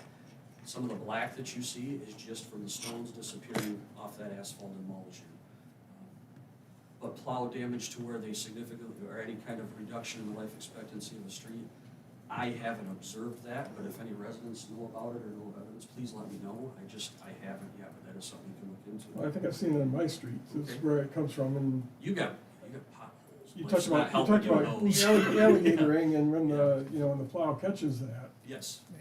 Yep, that can the be- concrete or the pavement asphalt winds up in the yard. And it just occurred to me with the changing of your plowing schedules in the last couple of years, that you don't plow as frequently, you don't plow as early. My road in particular, just anecdotally, it's, you know, not scientific study by any means, but, you know, like the road doesn't get plowed until everybody's already gone to work. The road is pretty well packed down. Yep, or 4 inches or more, depending Yeah, if that's the so house. it's, the snowy event is pretty well packed down, and then, you know, the sun comes out and the truck comes by, and anecdotally, like I said, I'm seeing asphalt in the yard, so I just have to question the value of doing that. That's Once something- the- I once think the some snow's been of, packed. some of that too, though, is your personal driveway being plowed, because I know, I've noticed with my neighbors, it's the asphalt's up in their driveway and up in the yard, and that's not from your city snow plows, there's no way that would go that far, so I think, you know, when you have your own driveway plowed and they take it all the way up to the road, and then that does some damage too, so. There's different factors, Greg, you're right, there's some roads where they're in tough shape, and yeah, some of the road disappears over the winter. That is true, but there's some in bad shape, so I apologize, I was looking at newer roads and looking at that analysis of it. If we do think about that, that's something I need everybody's support here, because I can tell you, I hear. I need my we road don't plowed to get to plow work. them, so that would have Thanks. to take a lot of support, because the phone calls, and then it'll be directed here, you'll have a number of people, but it's something to look at. Thank you. A lot of school buses go by This my is house. this is a crack seal street, so if anybody, you know what they are, but I just thought I'd get some pictures. This is a seal coat street. This was one that we did about 2 years ago. It was a seal coat one. You can see it, if the sun is shining, it looks a little like a newer street, just because it's a darker color. That comes from the fog coat. But that's one right now. Greg, when you were talking about that, I would Pazer rate that, looking at what I see right now, without standing on it, looking any closer. You could advocate that might be an 8, but I'm gonna rate on a 7, because I can see some signs of a little bit of cracking just in the picture. But that gives you a good idea of what those types of things. What street is that, Dave? That is Yale Street, I believe. This one, I know Michelle knows this one. This is down by Hillcrest School. You heard us mention 2 weeks ago when we were doing some budget, just having some budget discussions. Put in the budget this year, $50,000 to do what I call significant road patches. That's an example of it. I wish the sun cooperated with me. You can see some color changes. But that's kind of what I'm talking about, 100-foot to maybe 150-foot section, where the road is disappearing, and you can see the alligatoring right there in that lower left corner. That road totally disappeared, and it was gravel, and if memory serves right, we had probably 6-inch ruts there, because it was kind of the perfect storm of that spring and the bus traffic. We had significant rutting. So what we did there was cut that section out and put that back in. I can name off the top of my head, there's probably 7 more streets that need that right now as we talk. So we put $50,000 in to start with this, understanding that we only have so much staff, and based on the lead and copper research that we're gonna have to do, we're looking at doing more, 75 to 100,000 in that. But you can see that's all it's doing is replacing, and that's when I talk about putting an ace bandage on a cut, that's an ace bandage on a road. So not a Band-Aid, pothole patches or little Band-Aids. And what's the sewer like underneath that? That one, The water system? that particular strip, all I can tell you right now, that sewer's probably 70-plus years old, 70, 80 years old, just based on general knowledge of the sewer system. We used to joke our babies were 50 years old, but now in the last 10 years, we can now honestly say a number of them can be 1 year old, so we're replacing them, which helps the staff sleep at night. If you ever talk to the staff, they'll say the roads, concern them, but what keeps them up at night are the utilities underneath of them. So that's what calls us in at midnight, and that's what will take 20 hours in a given time to try to repair. This is Superior Street, that was a mill and fill, so that's one that you're familiar with, but that's what that looks like. But you can see, that might take that Pazer rating up to a 9, but you can set your watch by this. Within 2 years, it'll drop to about a Pazer 7. It looks nice for the first year or two, but if you walk it, you'll see what's called reflective cracks. You'll see those below it, and you're starting to see it on this picture. You can see a few of them, not just in the asphalt seam, but it does help extend the useful life of the road by doing those methods. Certainly beats doing nothing on it and waiting 100 years to reconstruct it, by all means. This is a new reconstruction, so you're familiar with that. I'm not gonna bore you with 8 to 10 streets. Those streets are good shape. 10 is brand new, 9 is not very old, 8's showing a couple very finite cracks. 7, you can start to measure the distance between cracks. You're looking at consistencies. I'm not gonna bore you with the rest, but what I'm gonna talk to you about is approximately 10 miles, center lane miles of the city streets are rated a Paisley 7. So anybody tells you our roads are failing, yeah, we're not catching up, but I do take exception when I say we're failing. We are just not, we're holding our own, sink a little bit more each year, and we're not making the ground that any of us, I think, would like to see. We can all agree on that. So 10 miles are rated a 7, but you look at the recommended treatment methods. First signs of aging, you're going to be talking about minimal cracks, maintaining with routine crack sealing. Give you some examples of streets.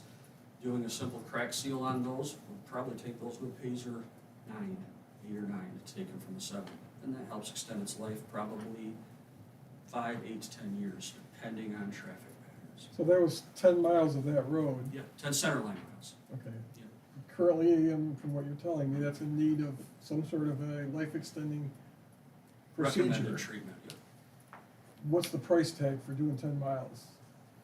It's a good question. For crack seal, if you looked at what we're proposing for that, but like crack sealing of 10 miles of that with, if you do 1 mil like I'm talking about for at the end of this, generates approximately 184,000. If you just crack sealed, this is based off an Oakland County number that we got, you can do about 20 miles of road just crack sealing. So you could do all of those. If you But we have other roads that are Oh, in the you phase betcha. 3 that would need to be fixed before the 7th, That's correct? the teeter-totter Right. of this, or the necessary evil of that. But yeah, you could do that with,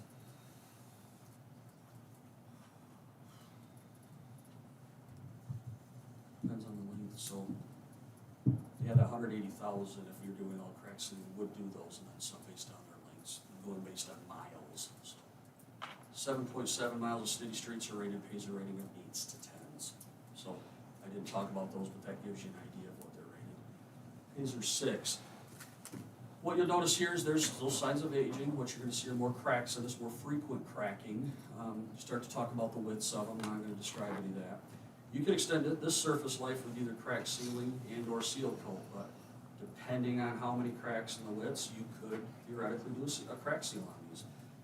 They'll talk to you about recommending seal coats. So it really does depend on the frequency of cracks, how many, duration. There's a lot of those factors taken into account. These are some examples of streets that we've rated Paisley 6. Paisley 5. Now, if you look at the manual, now we start to get to, this is the middle of the road. And I'll get to that later, a little bit later on, but talk about recommended road treatments on this. Shows surface aging, sound structural condition. When we say sound structural condition, there's no ruts, there's no longitudinal cracking, there's no structural defects. They're just randomly cracking. It's random cracking. These, you can do a seal coat or a thin overlay, less than 2 inches, 2 inches or less. And depending on the asphalt design mix, you might go a little less, but the recommended is 2 inch according to Paisley ratings. 12.7 miles right now of city streets are rated at 5. These are examples of roads. Paisley rating 4. These are starting to show significant aging and the need for strengthening. These ones are streets that have structural issues. There's rutting, there's longitudinal cracking, separation, number of issues that you start to see with this from a structural overlay. So you look at some heavier duty mixes, which tend to be more expensive for overlays, or stones, emulsion, that type of thing. But you're looking at those types of things for those types of treatments. 3, this is dangerous to talk about that because you get much less than 3, you're really looking at reconstruction. That's just starting to get to the point where it's gone. And I'm not even going to talk about 2s to 1s, those are junk, they need replaced. And they'll tell you that. So this needs patching and repair, major overlay, milling and removal, deterioration, extends its useful life. So you're not going to be looking at seal coats on these, you're not going to be looking at thin overlays, you're looking at these streets, you're going to mill them out and replace the asphalt. One I would look at would be, I know when it comes out to my mind, would be like Pine Avenue south of Washington. When you're looking at it, you see some major structural issues where that would be ground out. You look at either some gravel replacements under that, or you look at that one. I know how that was constructed because I know what the subsurface was like on that one. But you're looking at structural overlays if you're going to do it, or milling it, putting in a heavier mix. These are some examples of roads. These are random ones. I can kind of tell you where these are at. These give good examples of the road itself. It's got a crown to it, it's got drainage, but there's a structural problem. You can see where it's alligator, it's the number of issues that can cause that. Picture on the right, that was pretty easy. It's that tree, it's the shading. Water, just like anything else, deteriorates things. Like you might see it mold your house, you might see it deteriorate a number of things within your house. It's the tree, it's the shade. The asphalt surface doesn't dry in the way that it needs to. So you see the shadow, that kind of defines that. So water tends to deteriorate that surface because it doesn't dry, but you can also see there's some structural issues with that. And I know the eras that these were constructed, I can tell you there was nothing done with the road base on those ones. So those are reasons why you see alligator in those. That's a close-up on some of those areas. What Greg was talking about, those are roads where they flattened out, water hangs out. That's why the potholes lead to more potholes. Basically with that street would be a candidate, like I was talking about what we did with, you heard me mention that 2 weeks ago, where you cut that section out and put in a significant patch. You may go curb to curb, but depending on looking at it up close, you might take out 15 to 20 foot section of that center and put an asphalt wedges along there. That would extend that useful life. If you had the funds, you could do that wedge, plus also put in a seal coat over that type of street. So there's a number of different methods, just need money to do those, but that one on the right would be one where I would recommend we do some cuts and put in significant asphalt patches on. Sorry to back up. Is that something that you could do from Lincoln to Rockingham? You know, could you take out the patches, especially from On which? South Lincoln to State Street, where the buses come down every day? That road is absolutely horrible. Is that something that you could? North and south. The south of Which one are you talking north of the fairgrounds, that you're talking about? on East, Hillcrest. west one, Hillcrest one. Because No. that road is that one we would have to. That one would be a reconstruct, because Okay. when you look at the base is junk.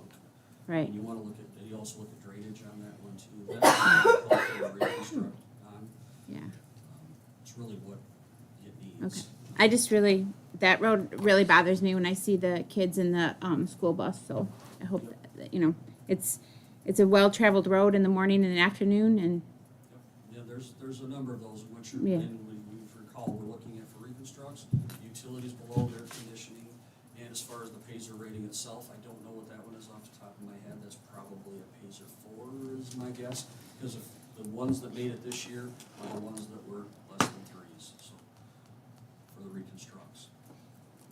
People talk about what would 1 mil cost and what would it generate. The discussion 2 weeks ago was an additional 1 mil for some type of maintenance, so these are the numbers we aimed for. 1 mil generates approximately 184,000, if you remember me talking about that near the beginning. Streets we would target with this one would be the Pazer ratings between 4s and 7s, exactly what this slideshow talked about. Trying to extend their useful life, get them while they're deteriorating, and extend that further down the line. That would be crack sealing, seal coating, overlays, mills, really depends on what is recommended for the type of treatments, and what's the most bang for your buck. It's one of the questions that I think you kind of alluded to, Greg, and hopefully I don't want to interject if this is not what you're talking about. If we were taking that 184,000, one question people might have is, well, how can I get a new road surface? How much new road surfaces would that put in? Doing some rough calculations based on how I estimated for the current 6-year plan, that gets you, in all reality, about 2 blocks of new road surface if you were going to do an overlay.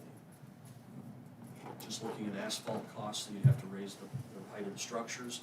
Also, there's mobilization costs where you have to pay to get their equipment in here. I have to take those into account. And if there's sidewalks, we have to update the crosswalks to the current ADA standards. So that's where that 184 would get us. If you were just doing road surface, if you were doing an overlay, that's about what you'd get. It's about 2 blocks. And this is what it would cost based on your property values. That's how much 1 mil would cost extra to do an additional millage to the normal one that we would ask for. Those are numbers for 1 mil. So, David, I sit on some other committees and in some other meetings, and this road issue is obviously not just an Alma thing. I mean, Correct. it's everywhere in our state. Is there, and I'm sure you probably keep your eye out, and maybe Barb, maybe you've seen some stuff. Is there any funds as far as with, you know, the rescue funds or or infrastructure money or anything that's out there that we can be? There were infrastructure funds, but I'm gonna take my political hat off right now. That money, people have other uses for it. They don't wanna use it on roads or infrastructure, and I'm just being honest. I vote, Okay. I watch what elected officials say at the state and local level. Everyone loves to talk about infrastructure. It's a way to get everybody to vote yes on it. And when it comes down to actually paying it on the street, not much of it makes it where it was promised. And I'm just telling you, that's historical numbers. There are different revenue funds, depending on the types of traffic volumes. I'm looking at trying to get one on Michigan Avenue right now, right here in front of Avalon, for that stretch between Superior Street and Bridge.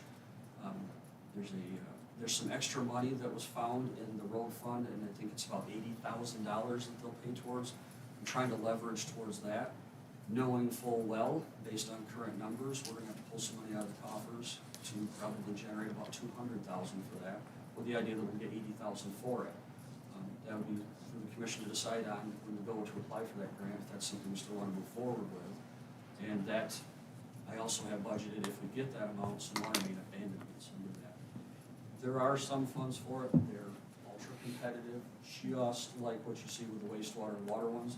Just as you mentioned, everybody in the state is in the same boat. As soon as there's funds, they're rushing right for it to try to get them. So that's the best answer I can give you for that. It's very competitive because, as you mentioned, and the whole state knows that everybody's in the same boat.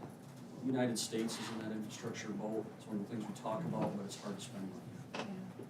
And like you said about the, you know, they talk about it, but then don't put the money towards it. I was at a meeting and people were saying the best thing we can do at this point is write letters to our representatives and say, we need you to put this money towards infrastructures. And actually spend it, not talk about it, but Right. specifically earmark it. And that's when we talk about the road millage. That's exactly where that goes. You can take it to the bank, that's where that money goes.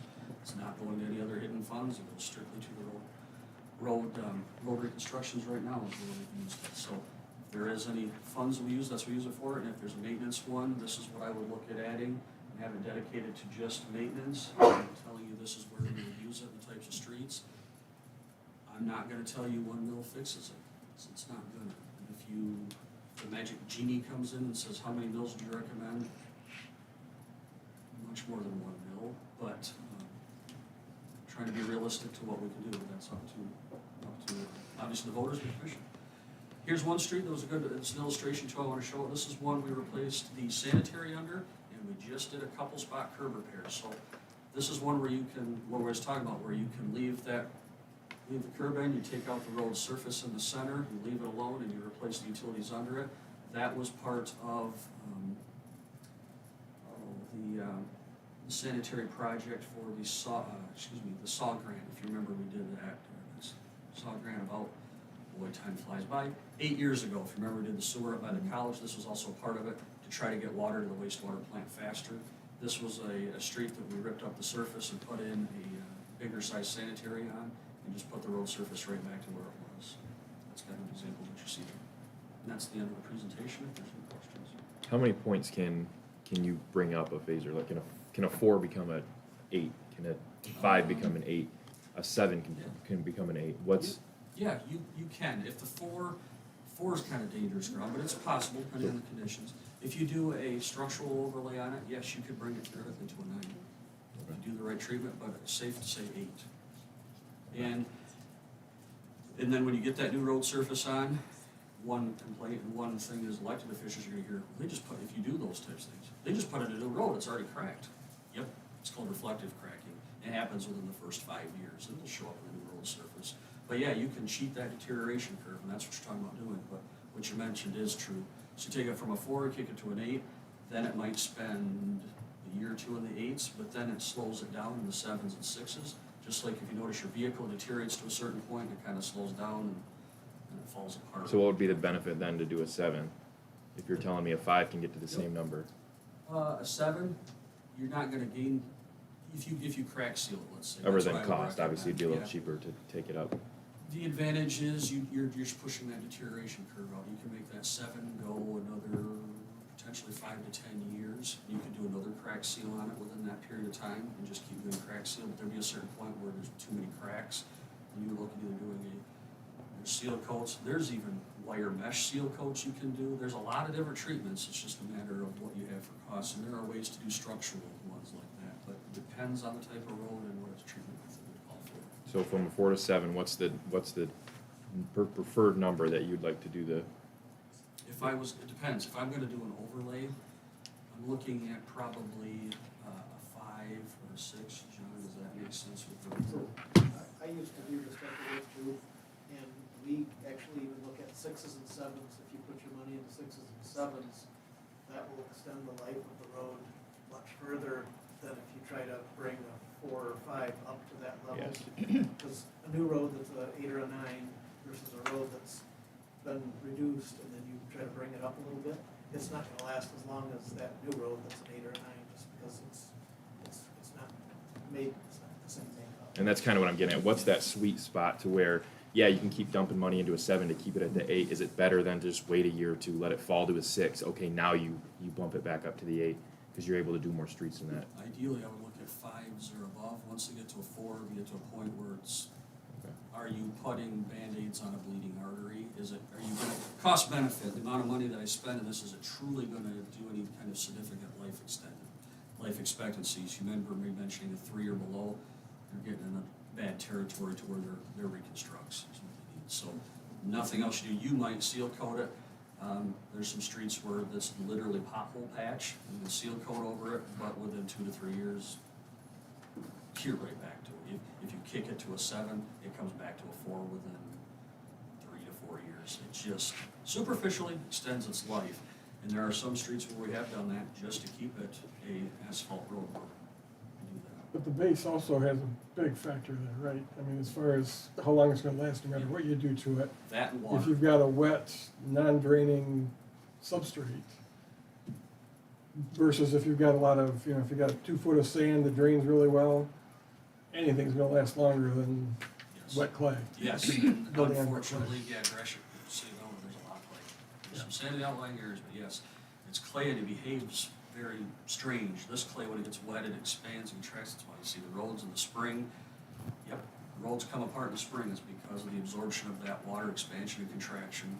Yes, you get rid of the water, you have paid dividends to make these last longer. And when did we start paying attention to the bases of roads? I mean, initially, none of these roads were paved. We didn't tear it up and put good base under them. I was hired in 2000, so I don't want to speak to my predecessors, but I can tell you, as a part of active street reconstructions, is probably in the mid 2000s. Looking at trying these methods that we talked about, if you remember the presentation a month and a half ago, when I talked about our maintenance methods seem to be working and our reconstruction methods seem to be working. We did some experimentation back in about 2004, 5, and 6. Those were the years we changed our asphalt mixes.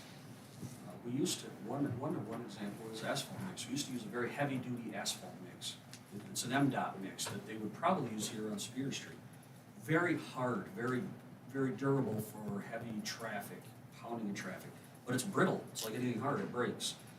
It doesn't flex well. When we talk about our soil conditions, there's got to be some flexibility, some give.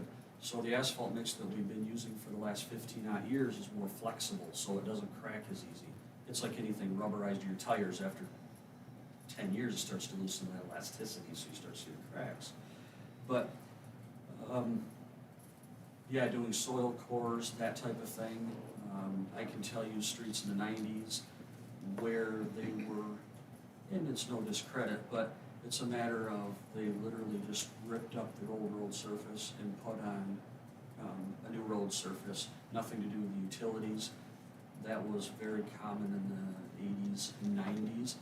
Depending on the soil conditions, you can get away with that. But with our method, we put down traditionally 6 inches of sand, 8 inches of gravel to control for the water. And that started really, that standard that we liked using started about 2006. We've been using that since.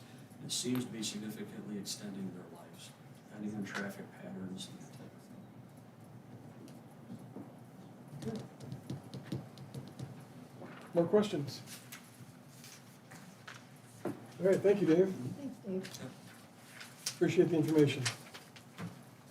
Moving on to item M, new business, consideration of a resolution approving the Elma Highland Festival Committee's request to operate their entertainment tent from 6:30 PM to 1 AM on Friday, May 27th, from noon to 1 AM on Saturday, May 28th, and 1 PM to 6 PM on Sunday, May 29th.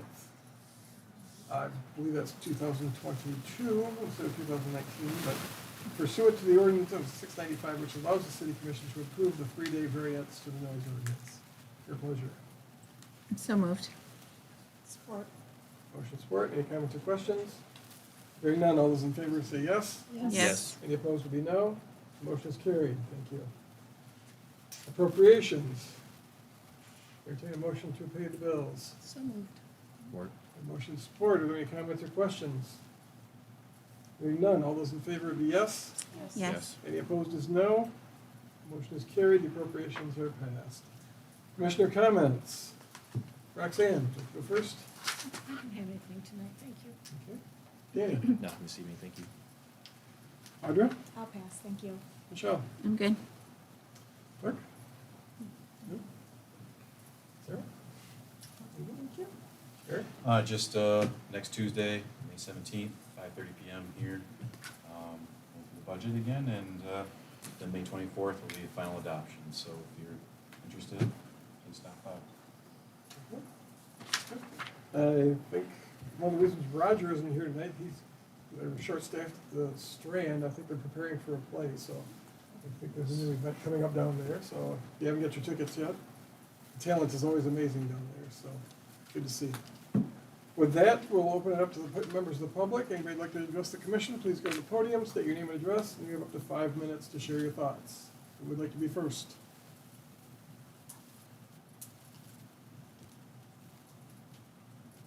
No? I'm not seeing much movement, so we may entertain a motion to adjourn if anybody is so inclined. So moved. We have a motion? Do we have support? Support. We have support. Last chance for comments, questions. Hearing none, all those in favor say yes. Yes. Yes. Yes. Any opposed, no. The motion is carried. We are adjourned. Thank you very much for coming.